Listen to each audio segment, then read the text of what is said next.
Hello, everyone. I hope everyone is doing well. Um, Today's game uh, is from 2011, and it's between Vassily Ivanchuk with the white pieces and Magnus Carlsen with the black pieces. Um, this is an interesting game in the French defense classical variation, and I hope you enjoy it. Um, Definitely, please support my channel by clicking on the links below. And I'm looking forward to your comments um, about this game and Magnus Carlsen's tendency to outplay opponents from drawish positions. So here we go. The game started off e4 from Ivanchuk, e6. So we have this French defense here, d4, d5, and now knight c3, and now knight f6 by Magnus. Very um, traditional classical system. E5, knight drops back to d7, f4, and c5. So you can already see some imbalances already at move 5. One of them is that this bishop now is bad for black, excuse me, for white. Black's bishop is good as his pawns tend to sit on light squares. So one of the strategic motifs uh, for white often in these type of variations is to exchange the dark square bishops as the bishop is usually the better piece for black here. You can also see that white has a pawn preponderance in the center and has more space on the king side. So this will dictate his future plans as to where to actually conduct his attack. So usually white will be concentrating his forces on the king side as he has this f pawn pushed to f4 where he play moves like knight to f3, and after castling sometimes this rook can come and enter onto the king side using the opening here at f3 also. Black, for the other hand, you can see has a little more space on the queen side, and this is where black will tend uh, to fight. He will put pressure on the center, of course. Sometimes he will open up the C file and try to use the C file a la the Sicilian defense and try to penetrate down the C file. So the game often uh, can become very double-edged as it's hard for either player just to simply concentrate on their own desired plans. In other words, black will have to take some prophylactic measures and often counter on the opposite side of the board and take time to respect what white is doing against the king side. And white also has to take time to stop or at least hinder black's plans on the queen side. So what you see is play taking place all across the board, which usually leads to very exciting games where one mistake can turn the evaluation around. So the game continued: knight f3, knight c6, bishop to e3, bishop e7, a3. And we can also already see this prophylaxis on the queen side with the move like a3, castle, queen d2, b6. Another famous problem in the French is this so-called problem bishop, which is a light square bishop on c8, which usually gets blocked behind these pawns. And so b6 is a way to eventually get this bishop out. Game continue g3,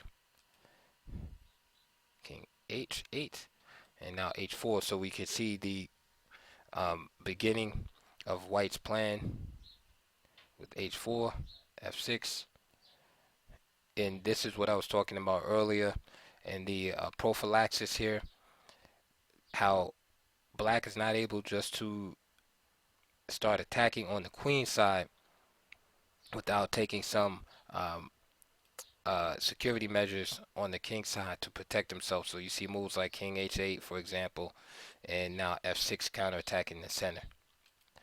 E takes, knight takes f6, bishop comes h3, bishop d7,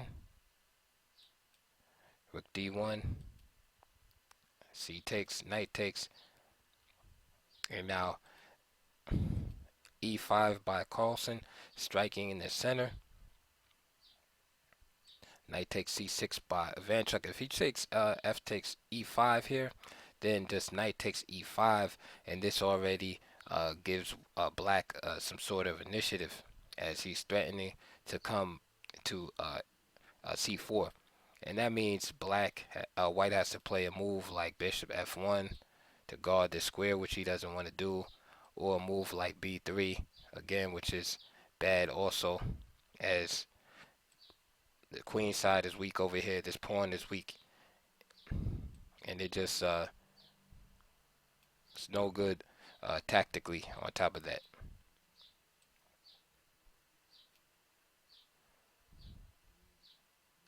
for instance, if you played, rook back, then again you're just dropping material.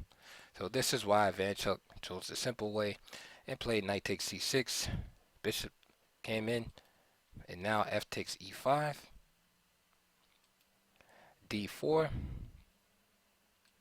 e takes, bishop takes f6, and you can see there's still um, nothing for black to worry about here. He's not going to lose a piece here. This rook is attacked as well as this. There's a fork on the knight and bishop here. So if the castles, d takes, and you see a series of exchanges here that result in a rather equal position, and b3. So we can say the opening is worked out just fine uh, for black, as he has nothing to worry about. Both players have the bishop here. If anything, white's um, king side is a little drafty, but without the heavy pieces, there's really nothing to worry about. And we could say that black's piece is a slightly better place. So if you were really eager to give one side an advantage over the other here, you would have to give it to black, but just by the slightest of margins. In other words, in practical play, the game probably should end up in a draw. But let's see what happened. So rook e8, simple attacking this bishop here, bishop f2, and Magnus decides to play bishop e4 here. Another possibility in my first instinct is rook e2 going to the second rank and also attacking this pawn here. This probably has to be met by bishop f5. I don't think rook c1 is any good. Then maybe g6 here, bishop d3, rook d2 is annoying, and I don't really see too much after that for black, but it is annoying and keeps some pressure in the position. Maybe now rook e1 for white here, followed by king g7. So instead, Magnus decides to use the bishop to attack this pawn. And so Ivanchuk plays rook e1, using tactical means to protect this pawn. So rook e7, pawn is threatened again, and this forces passivity from Ivanchuk, because now he has to protect the pawn by rook c1. So we can see why Magnus chose to put the bishop here on e4 as opposed to putting the rook on e2. Bishop on e4 prevents this defense here. And at the end, it worked out because now this rook on c1 is quite passive. h5, so he fixes the pawns on the king side for white. Bishop g2. Now Ivanchuk, of course, wants to exchange bishops because he wants to alleviate the pressure here. So bishop f5, he wisely keeps the bishops on the board, and also he's threatening to play rook here and just win this pawn. Therefore, bishop f3 is played, which guards the e2 square, and also Ivanchuk has a threat of his own. So G6 is played, A4, and now King H7. Here is played.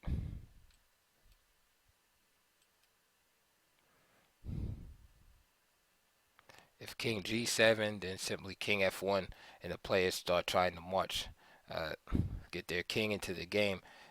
So here's it's like a maneuvering phase that takes place here.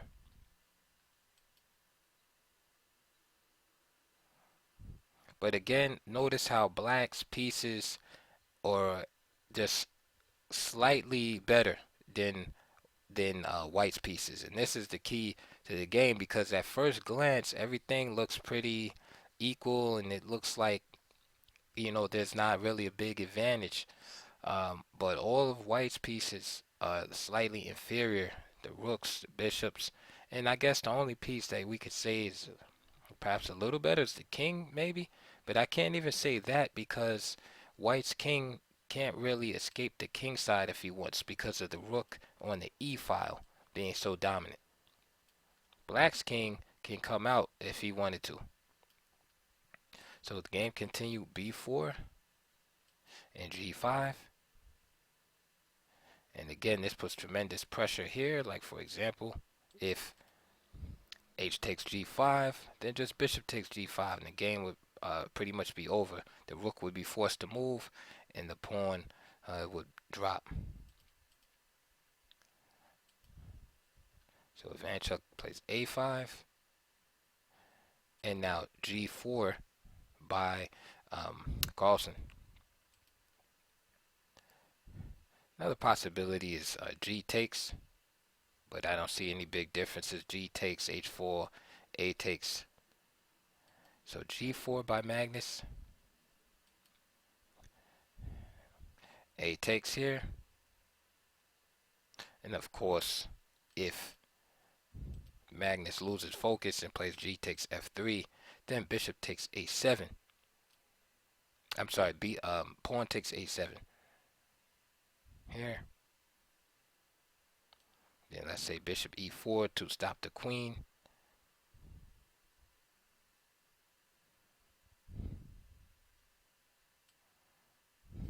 Here, king f1. Bishop to a8, and then what it is this pawn right here will just march up the board. Very difficult to stop, even though black is up a piece here. Like b5, I'll just give a sample.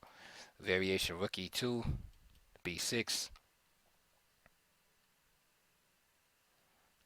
Let's say bishop b7, rook d1, and white should be able to hold this actually. Rook d2, perhaps.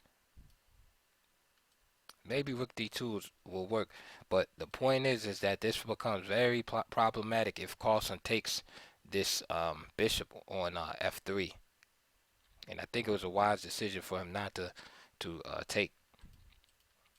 Instead, he captured, and now bishop c6 by Ivanchuk, and now the rook finally makes it to e2. Bishop takes b6. Bishop e5, putting pressure on these pawns here. And now b5. King g7. Now Magnus could have played bishop takes g3 here, but then bishop d4. So in this type of situation, you really don't want to just start trading off pawns because then the game just drifts closer and closer to a draw. So in these games where you're trying to win, you want to keep more options on the board. So Magnus is not in a rush to just trade off pawns with his opponent. Instead, he's just improves the position of his pieces. And remember, the theme is that he's always keeping his pieces slightly better than his opponents. He's keeping his pieces active and Ivanchuk's pieces passive. So Notice this bishop is very powerfully placed in the center, and it's enough to have pressure on this pawn. This pawn will have to be defended sooner or later, and the Ivanchuk will have to compromise his position in order not to lose the material. So the threat of capture is strong enough at this moment while maintaining his powerful pawn here. Game continued, g7, bishop a5. So Ivanchuk puts pressure on this pawn, but notice how passive this bishop is as opposed to the strength of this one. This bishop is strong too on the diagonal, but at the same time, it's not really attacking anything. Meanwhile, Magnus has this bishop here on f5 with constant pressure, right? And only when the fruit is ripe, so to speak, does Magnus capture the pawn. So now he takes rook takes c2. When he can't get any more out of the position, he captures. So rook takes, bishop takes, and now king f2. It's a normal move. The king is protecting this pawn. And again, being forced into passivity. Because this king would like to be able to go where he wants to go, but now he has to perform guard duty. Bishop d3. And now this threat, this pawn, queening. So king e3. Bishop g6.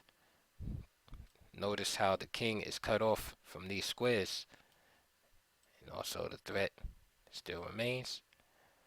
And so bishop e4 here. Better for Ivanchuk is probably just b6. But I think this is still good for black.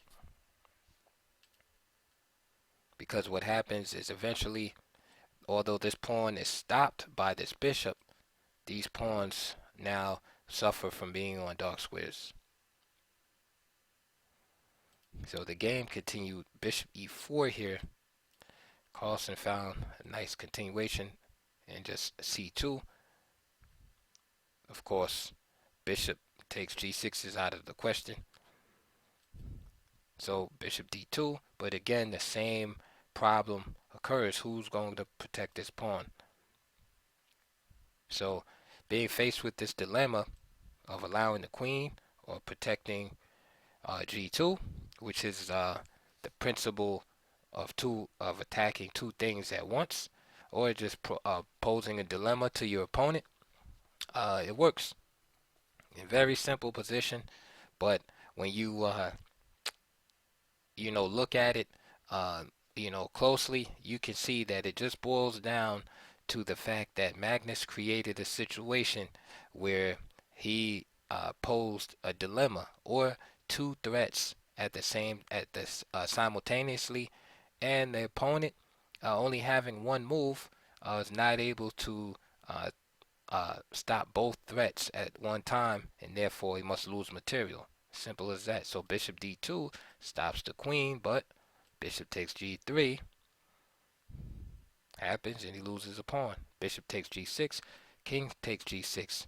Final point I want to make is that notice how these bishops are in the same color. All of these things have to be thought out because opposite color bishops are notoriously known for leading to draws, even up pawns and pawn or sometimes two pawns. So notice bishops are the same. King d3. Of course, trying to free this bishop up. Bishop f2. King takes c2. And just simply g3. Of course, he could have snatched this pawn also, but very efficient play by Magnus. g3. The bishop has to come back. g2. Bishop h2 and king f5. And Ivanchuk resigned. Notice even at the end of the game, White's piece that's left on the board is very passive. He has to do defensive duty. He has to stay there in order to sacrifice itself for this pawn. And while, again, this bishop is here performing guard duty over the queening square, this king is far away out of the picture. This king is free to just come in and snatch this pawn off. And notice also at the same time, the bishop on f2 is stopping the advance of the pawn. So to me, and I would love to hear your comments below, to me the major theme of this game is how um, Carlsen was able to constantly keep or maintain a situation on the board where his pieces were always slightly better than his opponents.